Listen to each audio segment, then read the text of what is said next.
Today I want to cover how to finger alternating notes staggering up a scale, and also I want to mention something I've been thinking about, which is that embracing odd groupings actually helps us work around fingerings and work around different patterns. So I'll get to that in the end of the video, but let's first talk about fingering. So here's a simple pattern that we see in all kinds of repertoire, used in a lot of different contexts, whether it's improvisation or compositions, and it's just a simple alternating pitches going up in the staggered kind of way. Now, at the piano, how would you finger this? It's not quite as obvious. You can really just use two fingers, say 3-1, 2-1, 4-2.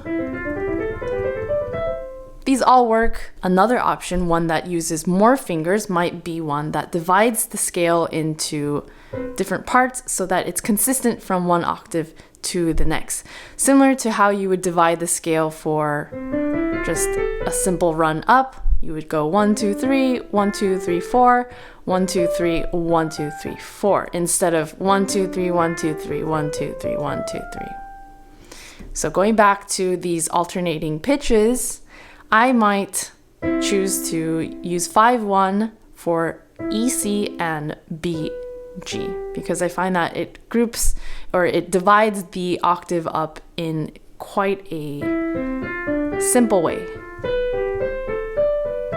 I'm starting with 5-1 because this is just part of the pattern. If I were to really just start from C, I might start 2-1 because it doesn't make sense to start on 5-1. Now going back to the pattern, 5-1, 3-1, 4-2, 5-3, 5-1, 3-1, 4-2, 5-1, and the pattern repeats. Now I really like this one because you can also apply it to the left hand.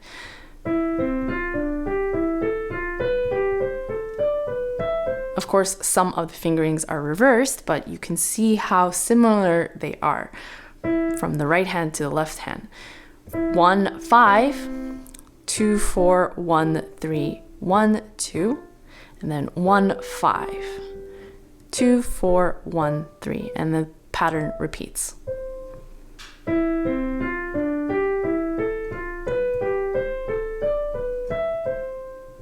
So for C major, we're quite lucky. We have all these options, as you can see, but what happens when we go to a key like D major, where now we have two sharps, so two black keys at the piano?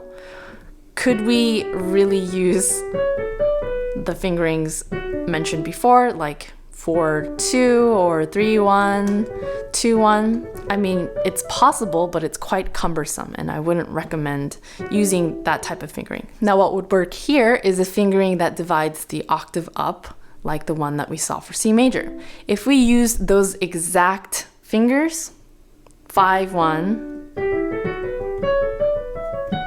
that's okay because there's consistency, because we are always using our fifth finger on the F sharp.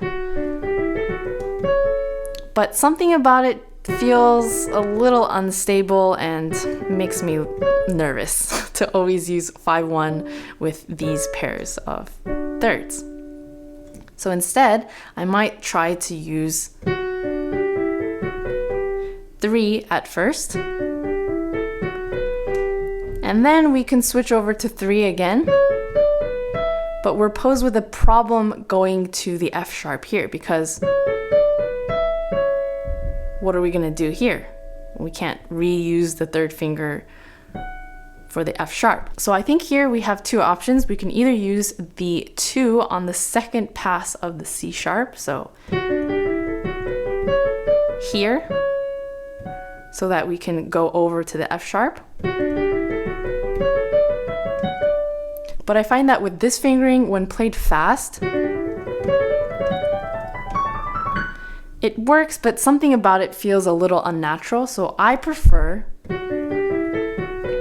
to play the first C sharp with 2, and then the F sharp with the 3.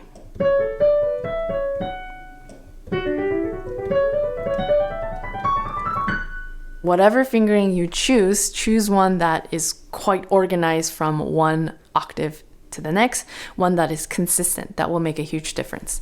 Another thing I want to point out is that it helps to get used to odd groupings.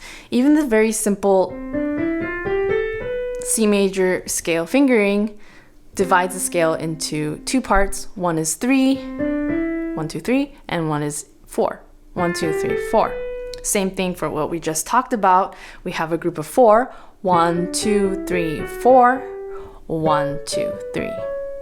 1, 2, 3, 4, 1, 2, 3. Now, chances are we're not playing in a meter that is 7, 8 or 7 in general, where it's easily divided into 3 and 4. First, let me demonstrate by exaggerating the difference.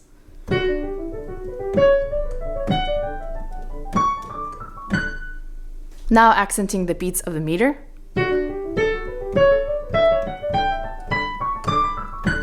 Okay, so you get the point. There's a difference here. Sometimes it helps to embrace the difference between the meter and what we're doing physically.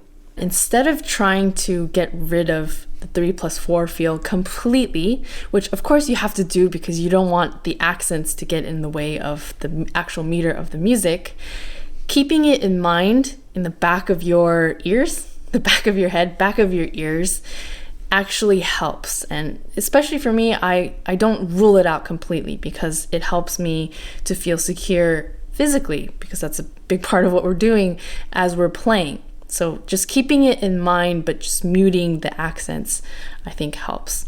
I hope that makes sense. Let me know what other patterns or other types of fingering related issues or things in general at the piano that you'd like me to cover. And I'll see you soon. Bye.